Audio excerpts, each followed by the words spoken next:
Hello, everyone. My name is Toby Rao, and here's a very brief introduction of myself. I've been in the IT space for a very long time, but from an Agile perspective, I've been in the Agile space since about 2008. I've played the role of Scrum Master, Product Owner, release train engineer, team level coach. I've also played the role of organization development manager, enterprise coach, and last year I started my own consulting practice and company. And I'm primarily focused in the US federal government space, but I've also worked for some commercial organizations.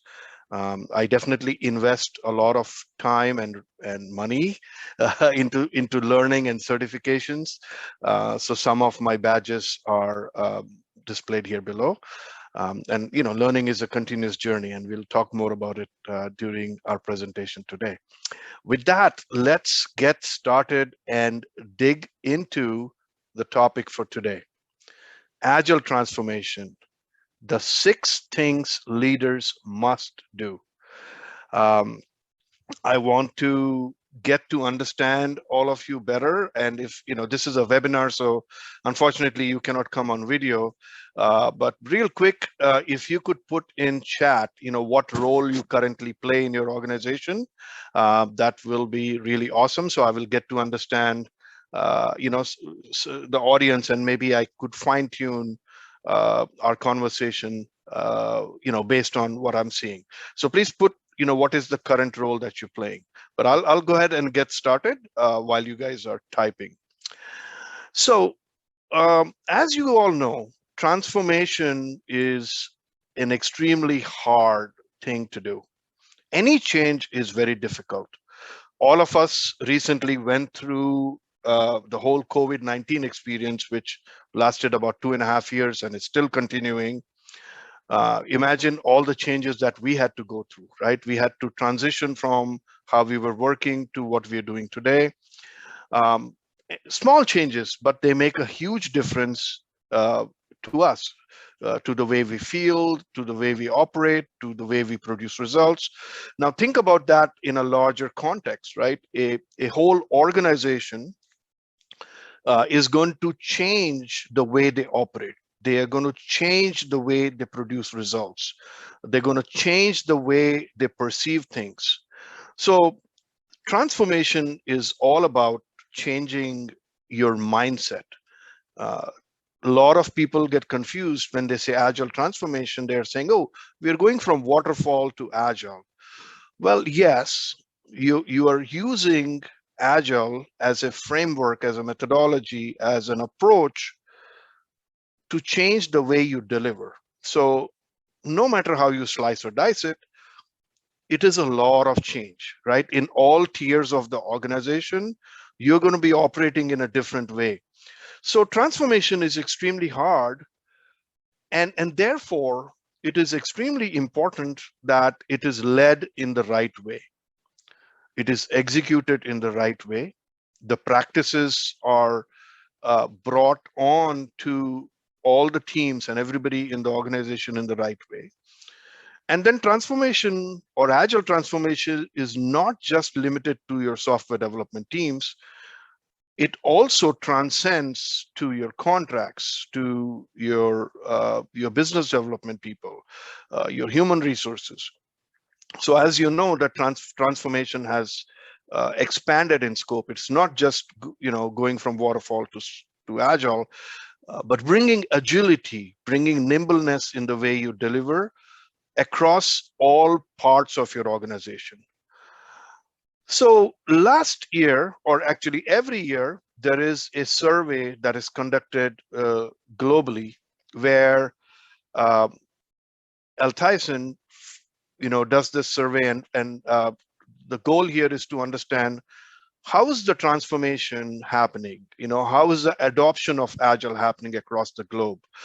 So let's look at something from last year's report. This year's report, the 16th report, should be coming out anytime soon. But this is from last year's. I think it came around April-May timeframe. So looking at this, I basically copy pasted from the 15th State of Agile.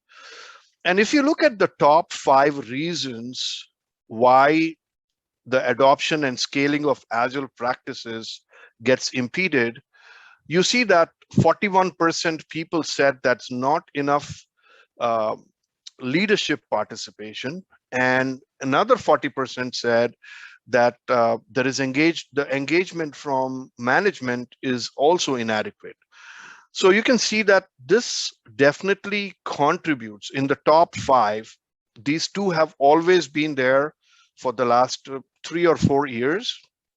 It's always there. Leadership support and management support of transformation is inadequate or missing, is just been a constant. So what that tells us is that unless there is leadership support, unless there is leadership championship, unless the leadership is involved hands-on in the transformation, chances are that your transformation might go south. All right, so let's quickly look at the chat window here. I'm trying to see what the different roles folks are playing. I see a team lead, agile team coach, delivery lead, agile coach, and organization development lead. We have agile delivery manager. We have a project manager. So a good mix of people who are playing leadership role. So I think it's also important to understand, what do you mean by leadership here? We have Puneet, who's a program and risks and compliance manager. Excellent. So I think it's important to understand, what do you mean by leader, right? When we say leadership, do we only talk about the C-suite? Are we talking about senior managers? Are we talking about program managers? In my opinion, I think anybody who leads people is a leader, right? It doesn't have to be in your title. It doesn't have to be on your business card. If you are someone who leads others, who contributes through others, you are a leader. With that, let's move forward in the interest of time. Um, I'm sure all of you are familiar with this term VUCA. I mean, it's used a lot of times, across Agile publications, in blogs, in a lot of Agile meetups. So VUCA stands for volatility, uncertainty, complexity, and ambiguity. So what this represents is that whenever a transition is happening, whenever a change is happening, there is going to be volatility, uncertainty, complexity, and ambiguity. We don't know a lot of things. The changes that are happening are complex because they are interrelated. They're like different gears that are turning. A lot of things are unknown to us. That's where the ambiguity comes in. The volatility comes from the perspective that there are dynamic changes that are happening. So the external marketplace might be changing. Some of the rules and regulations might be changing. Maybe the organizational structure in your organization has changed. That could bring some volatility. Recent things, war between Ukraine and Russia, that brought volatility to a lot of things, right? The stock market was disruption. So there is going to be disruptions. So the question is, what can leaders do to help the organization when these VUCA is in effect? So let's talk about a few things, right? So for volatility, what leaders can do is that they can help with setting the vision right. So if the vision is created in the right way and is shared in the right way, and there is a shared understanding of the vision, if there are small waves of changes that are happening, as long as you're staying to the vision everybody believes in, there is going to be some stability. Talking about stability, when there is uncertainty, leaders have the duty to create a shared understanding and also to understand where this uncertainty is coming from and what impact might that be causing. When it comes to complexity, this is where leaders need to share answers. They need to show the way. They need to make things clear. They need to remove the fog. And then last but not least is ambiguity. When there is ambiguity, this is where agility comes in. They need to bring in agility, the nimbleness to change. So with that, let's move forward and talk about your role as a leader. So unless you do something about it, change is going to be there irrespective of, right? Change is always going to be there. Change is the only constant. Now, in today's world, unless you lead the change, change is going to come and lead you. Change is going to happen no matter what. So proactively, we as leaders need to do something. Not doing something is not an option. So now let's understand what happens during a transformation or transition.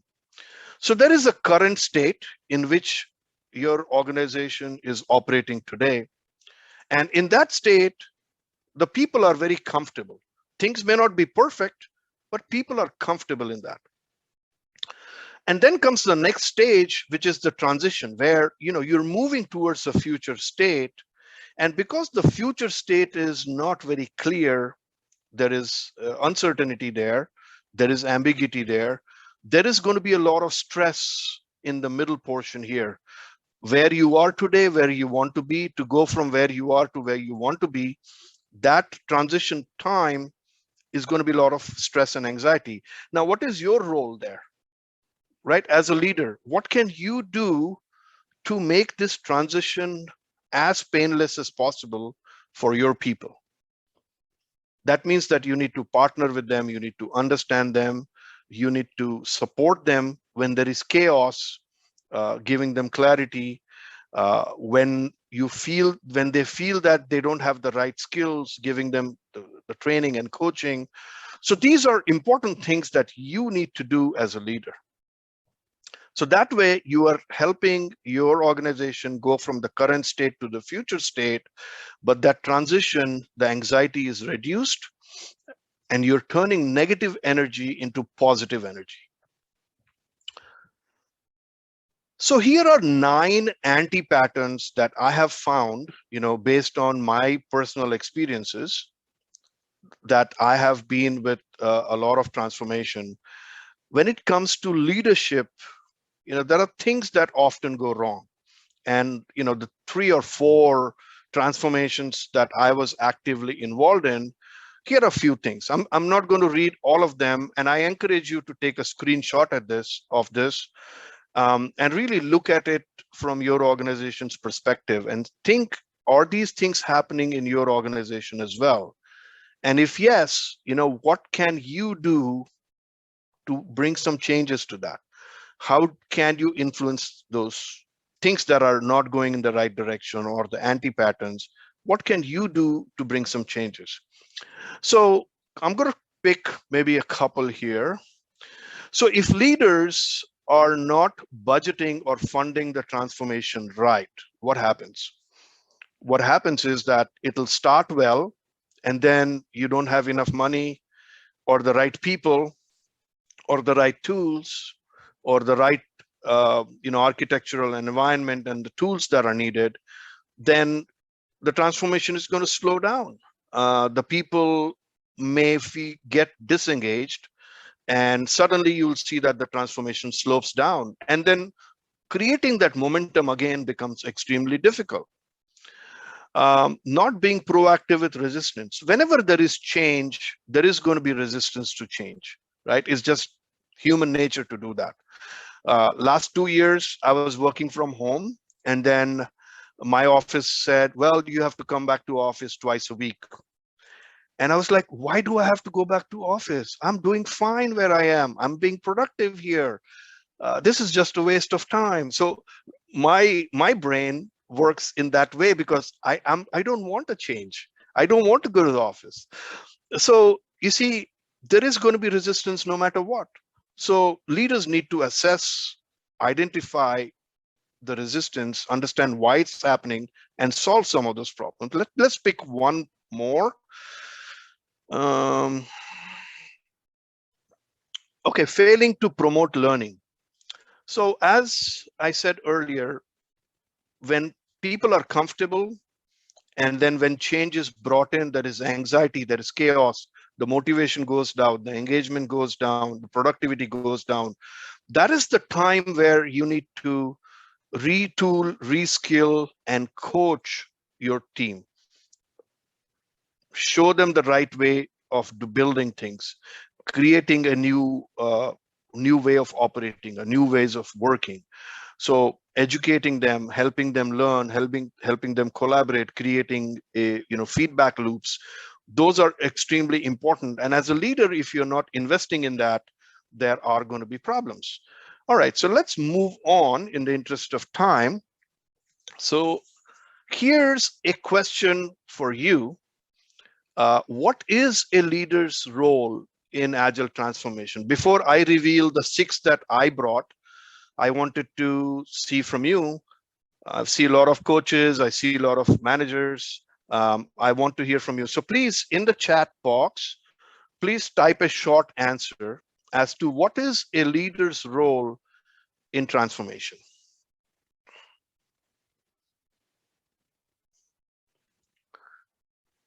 Okay, Vidya says, lead from the front. Excellent. Um, I see Puneet saying that leaders don't need to have a title. A leader can lead with any title. Excellent. Ghana says you have to facilitate the change. Excellent point, Ghana. Address fears and lead as example. Yes, be the change. Thank you, Manasa. Manasa, by the way, you responded to hosts and panelists. Next time, please make sure you're responding to everyone. Swatantra says that you have to be an enabler. Absolutely. You have to be an enabler and you have to be a multiplier. Subhajit says seamless transition and protect team from external factors. Absolutely. You have to be the protector and you have to make that transition as seamless as possible. Preeti says take responsibility. Absolutely. Accountability. I'm going to talk more about that today. Listen, learn, and empower. How beautiful is that? Listen. Something as simple as listen. And how many times do we see that leaders don't listen and they do like autocratic? Thank you, Fiona, for that. Sumit, leaders support their teams and guide them in execution of experiments. Yes, experimentation and innovation. They create a secure environment. Yes, psychological safety. When people can learn from mistakes, experiments, and testing, that's beautiful. Sumit, that's almost a quote. You should copy paste that into your LinkedIn. Excellent points. Puneet, eliminate roadblocks and enable team. Excellent point. Nina, understanding the customer. Yes.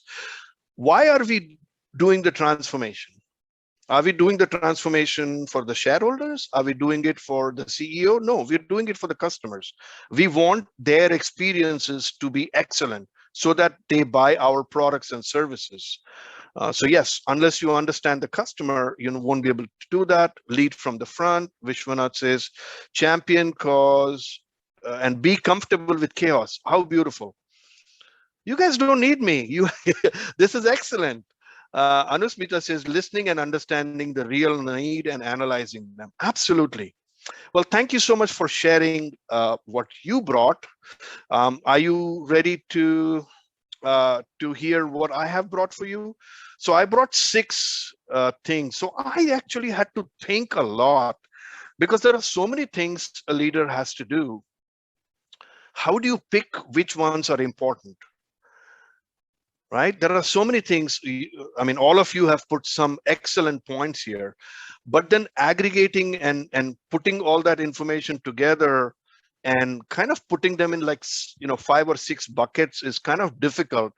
And what I wanted to do today was based on my experiences, based on my reading, based on some of the trainings and certifications I've done, I tried to bring them all together in a more clear kind of packaged way so that it's easier to understand and share with others and perhaps influence others.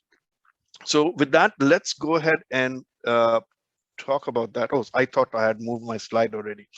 So what 6 things must a leader do? All right, so let's jump into it. So one thing I do want to say that in the next slide, I'm going to show you the 6 that I brought to share with you, but they're not in any particular order. And although the slide graphic shows numbers, I've kept them open. And the reason for that is uh, each organization's transformation journey is going to be different, right? Company A might be starting from scratch.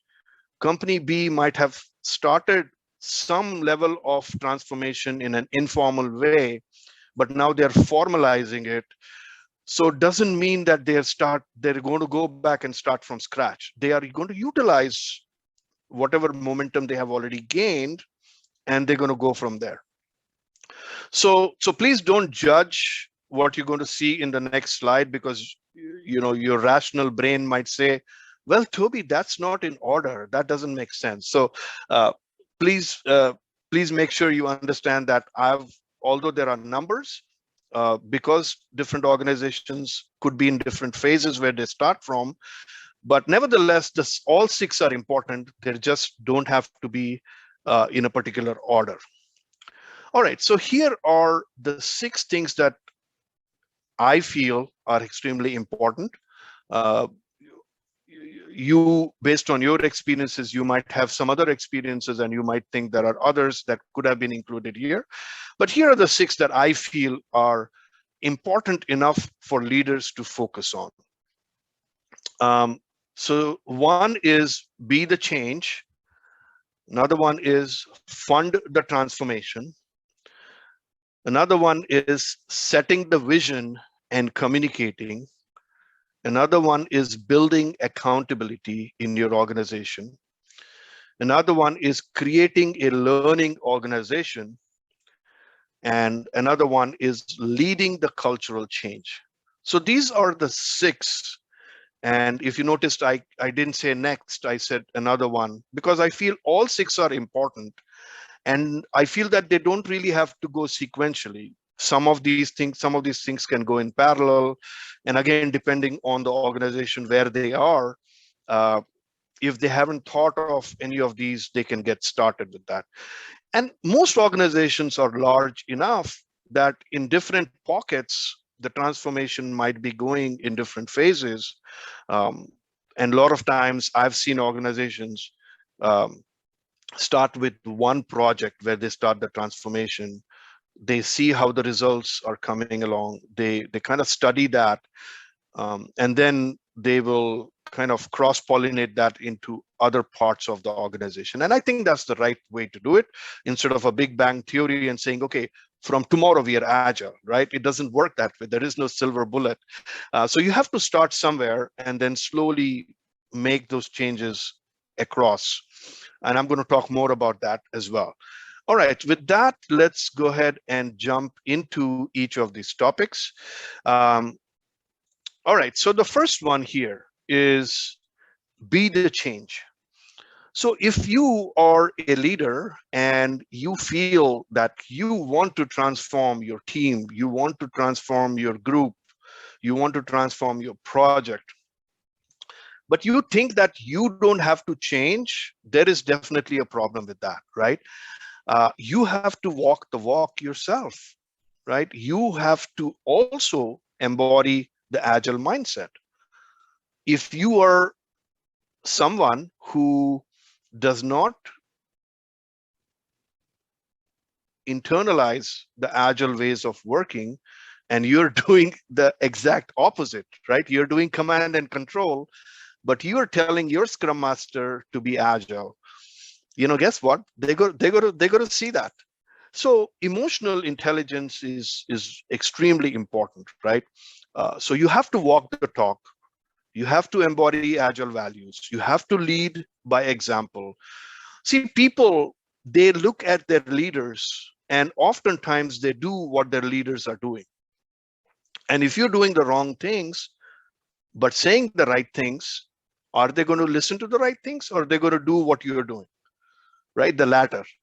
So here are 5 things that I feel are important. And in all the next 6 slides, you're going to see 5 bullets. And there are so many more things that can happen, right? So change starts with you, right? Start doing things yourself, and then others will also follow. And it's okay, right? It doesn't have to be perfect. You have to also show them that you can be vulnerable, right? It's okay to fail. It's okay to fall down, as long as you learn quickly and pick it up and do better the next time. When they see that you are not afraid of failing, guess what? They are going to experiment as well. But if you are a person who wants everything to be perfect from the beginning, right? You want to plan the whole 6 months. You are telling people to be agile, but you're asking them to give you a 6-month plan. Guess what? That's not agile, right? If you're getting a 6-month detailed plan, you're asking for it, then you're not agile. Like, there's no way you've planned for 6 months, things are going to go south, things are going to change. So shorter planning phase is important. So you need to start doing that as well. There is a whole, I don't, so much information and literature around emotional intelligence by Daniel Goleman. We don't have time to go deep into that, but the one aspect that is important is self-awareness. Self-awareness is about how are you perceived by others? Are you aware of how you react to things? Are you aware whether you have a closed mindset or a growth mindset? Are you aware of some of the challenges that you face within yourself? Because unless you sort those things out, you cannot sort others. So, paying attention to that is important. And then micro habits. You don't have to make huge changes. As a lot of recent study has shown, small changes in your habits go a long way, because big changes take a lot of time and we procrastinate them. So be transparent and bring along those changes, and you will see that others will start following you as well, right? And as Mahatma Gandhi said, be the change you want to see in the world, right? Everybody wants change, but you don't want to change yourself. There's going to be a problem. Okay, let's move to the next one here, which is funding the transformation. So unless you fund the transformation, unless you have money to go through the whole transformation, things are going to go south. And I talked about it a few minutes ago. So it's very important for leaders to understand that transformation is not a project. It's not a start and stop. It's going to have a continuous flow. And it's important to understand what is the end result, end goal that you're trying to get, and also understand realistically how long is it going to take to get there. And make sure that you have enough funding. You may not have money in your bank right now, but as long as you have the budget allocated for the transformation, so that you don't have to now go back to asking for more money. And then in the meantime, you might have people who are not really effective because they don't have money and they don't know what next to work on. So please, making sure that you have enough money is extremely important. And the only one point that I want to make here out of these 5 bullets is value streams over projects, right? So think from a product perspective and not a project perspective, because projects start and stop. A product life cycle is much longer. I'm going to jump to the next one, is setting the vision and communicating. Now, if you're starting from scratch, your transformation, this is going to be the first thing that's going to happen. But I have not put it in any sequence, as I said earlier. This is like, a mixture of everything. So a leader's role is to set the vision for the transformation, right? Like, why are we doing the transformation? Like, you have to define the why, right? We're not just doing the transformation for the sake of it, right? Hey, we are ABC company and our competitor XYZ company is agile, therefore we should be agile. Or my bonus is attached to making my team agile, that therefore I'm going to make my team agile. You know what happens then is that uh, the teams might be doing a daily stand-up, they might have a backlog, but they're still operating in a waterfall way. They're doing Scrum, but then every sprint, their burn down chart looks like a hockey stick because each sprint is a mini waterfall. So unless you state and continuously communicate, team, here's why we are using uh, agile methods, agile frameworks, agile ways of doing things, is because we want to be able to produce and deliver to the market in a more quicker way. We want to pay attention to what's happening in the marketplace. We want our customers to be the center of everything we do. We want to learn from feedback and do things in an iterative manner. So those things are going to be important. So unless the leaders set the vision, and then that vision is broken down into goals, and the leaders are communicating that continuously, right?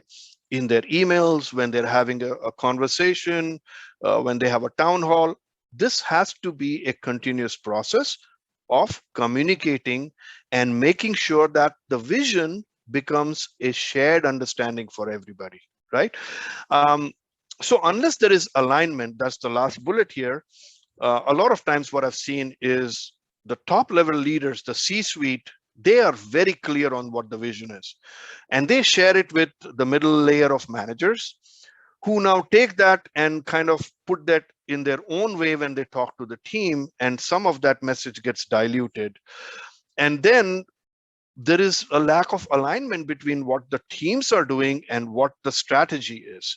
So the vision basically helps to align strategy with execution so that it's happening in the right direction. And also, important to pay attention to different measures and metrics that are happening to make sure that things are actually rolling in the right direction of the vision, and to make sure that there is no deviation from that. All right, so I'm going to move to the next. Building accountability. So this is very important. So organizations that are coming from a waterfall ways of working to agile, a lot of people think that, agile is cowboy country. You can do what you want. There are no rules. That is not true. There are still rules in place. There are still guidelines in place. There are still going to be accountability in place. But who can set that accountability? It is going to be the leaders, right? Because your organization structure will change, at least alter, if not change completely. The way it was operating when it was waterfall to how it is going to operate when it becomes agile. There are going to be, the ways of working is going to change. The hierarchy is going to become much flatter. There is not going to be so much reporting up. There is not going to be so much traffic light, red, green, and yellow, red, green, and yellow status reports every week, right? So a lot of those things are going to change, but that doesn't mean that you have to dilute the accountability. Leaders have to make sure that they're upholding the agreements. If they see patterns and trends of certain people getting away with not doing things, they have to basically have conversations and coach them. And then OKRs, what are the goals that have come from the vision, transcending them into objectives and key results, and then tying that to what the teams are doing can help with bringing accountability even at the team level, right? So a leader's responsibility is to build that accountability and make sure that there is alignment. All right, I'm going to move to the next one, which is creating a learning organization. So what is a learning organization? So learning organization is an organization that really understands the benefits of acquiring new knowledge as a continuous process. It's not, okay, one time I've sent my my managers to PMP training and they've gone to CSM certification and we are done. No, the learning has to be continuous because the market is changing. Some of the ways of doing things, there are new frameworks, new technologies available, there are new methods available, new approaches available. Unless you are making your team upskill, you are going to be left behind. Your organization is going to be left behind because your XYZ company and ABC company has already invested in that learning and development program, and they are learning, for example, robotics and machine learning, and your company is stuck with Java, right? And that's all they know. Guess what? A lot of companies are moving towards cloud, and you are still, 5 years behind. There's no way you can forget about succeeding. There's no way that you can even exist in 5 years from now because like Darwinism, right? You're going to become extinct. So extremely important for leaders to make sure they have money and the right people who are leading learning and development. And then these middle managers, right? All the project managers that you had when you were waterfall, change their mindset and help them to become mentors and coaches. So instead of managing people, they're coaching, mentoring, and leading people. So that's going to be not very easy to do, right? Because when you're a project manager, you have a certain mindset and you want them to change. So that's creating a learning organization. That's extremely important. And guess what? If a leader of an organization is putting impetus and focus on training and learning, the rest of the organization pays attention and they say, you know what? Our leader, our CEO, our director, he wants to make sure that we are continuously learning. So people will start focusing on that. All right, so moving to the next one, leading the cultural change. As you know, like Peter Drucker says, culture eats strategy for breakfast. You could have the best plans, the best strategy, but if your organization culture does not allow for positive changes, if there is going to be resistance and pushback at every step of the transformation, your transformation is going to, slow down, stall, or is going to fail. Because transformation is more about people, it's more about change, it's more about human change than about technology or process. So you have to pay attention to resistance to change. And I talked about emotional intelligence, how you understand yourself can help in you understanding others as well. So it moves from understanding yourself to now starting to understand others and how to treat others and how to influence them. So those are a lot of things that are going to play a role in how your transformation is moving forward. So that's leading the cultural change, right? So resistance to change is a topic by itself. And if you see you saw the top 5 reasons why organizations fail in transformation or in adopting or scaling agile practices, one of the biggest reasons for that is the resistance to change. And as you might have seen, read, Peter Senge says that people don't oppose change. People oppose being changed. I don't want to be changed, but I'm not opposed to change, right? But ask my opinion. Don't push change on me. So somebody mentioned and put in the comment, listening. So this is where it becomes extremely important. If leaders understand their people, if they listen to them, if they talk to them, then they are going to make changes in a slow manner or in the right manner that is most conducive to that particular organization. If they're going to push changes, right, in a command and control manner, people are going to resist. So how do you build excitement and engagement in the transformation? How do you do that, right? You have to develop intimacy with your teams, with your people, getting to know them, conversing with them. And if you're just going to be sitting in your office, in the corner office, and never even talk to your people, guess what? You can have a town hall and tell people to change. They're just going to laugh and leave. So you have to engage. So leading the cultural change is extremely important as well. So when these changes happen, and a lot of change happens, and the change is happening for a long period of time, there could be something called change fatigue, which basically means that, exactly like the picture is saying, oh my God, how many more changes, right? I mean, I'm tired. We are tired. We don't actually know what is next because you guys keep changing things. So I think it's important to set the vision, creating a new operating model, and then give some time for those changes to take effect. Like if you make a change and if you see that the change is not working in week 1 or week 2, don't make another change to override the first change. You should give it a little bit of time so that people internalize it, and it takes a little bit of time. So having patience is important. Now, there are a lot of change management and also transformation frameworks out there.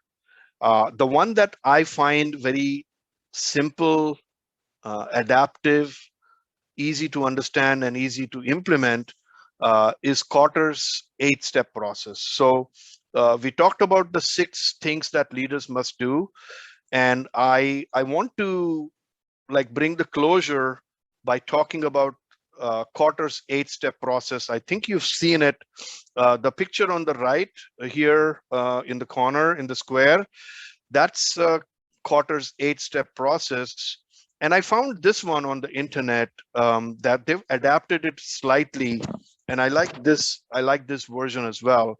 I've put links in the bottom of my slides. I've kind of grayed them out so that they don't stick out. But when we share the slides, you'll be able to go into it.